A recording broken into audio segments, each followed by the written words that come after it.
جب عبداللہ بن سلام رضی اللہ عنہ کو رسول اللہ صلی اللہ علیہ وآلہ وسلم کے مدینے آنے کی خبر ہوئی تو وہ آپ سے چند سوال کرنے کے لیے آئے۔ انہوں نے کہا کہ میں آپ سے 3 چیزوں کے متعلق پوچھوں گا جنہیں نبی کے سوا اور کوئی نہیں جانتا۔ قیامت کے سب سے پہلی نشانی کیا ہوگی؟ اہل جنت کی ضیافت سب سے پہلے کس کھانے سے کی جائے گی؟ اور کیا بات ہے کہ بچہ کبھی باپ پر جاتا ہے اور کبھی ماں پر؟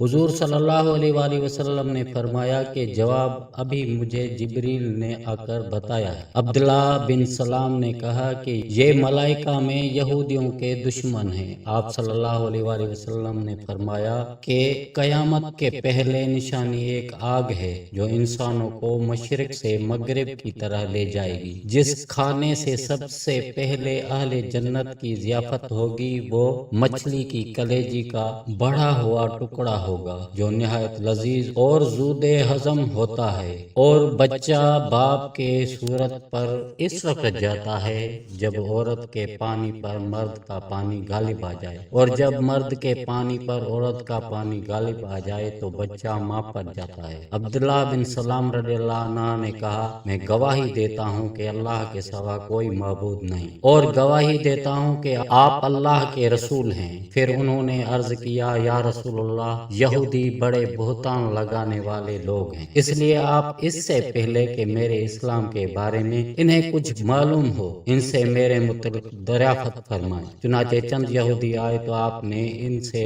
فرمایا کہ تمہاری قوم میں عبداللہ بن سلام کون ہیں؟ وہ کہنے لگے کہ ہم میں سب سے بہتر اور سب سے بہتر کے بیٹے ہیں، ہم میں سب سے افضل اور سب سے افضل کے بیٹے ہیں۔ آپ نے فرمایا تمہارا کیا خیال ہے اگر وہ اسلام لائے؟ وہ کہنے لگے اس سے اللہ تعالیٰ انہیں اپنے پناہ میں رکھے۔ حضور نے دوبارہ ان سے یہی سوال کیا اور انہوں نے یہی جواب دیا۔ اس کے بعد عبداللہ بن سلام رضی اللہ عنہ باہر آئے اور کہا میں گواہی دیتا ہوں کہ اللہ کے سوا معبود نہیں اور محمد صلی اللہ علیہ وآلہ وسلم اللہ کے رسول ہیں۔ اب وہ کہنے لگے یہ تو ہم میں سب سے بدترین آدمی ہے اور سب سے بدتر باپ کا بیٹا ہے۔ فوراً ہی برائی شروع کر دی۔ عبداللہ بن سلام رضی اللہ عنہ نے عرض کیا یا رسول اللہ، اس کا مجھے ڈر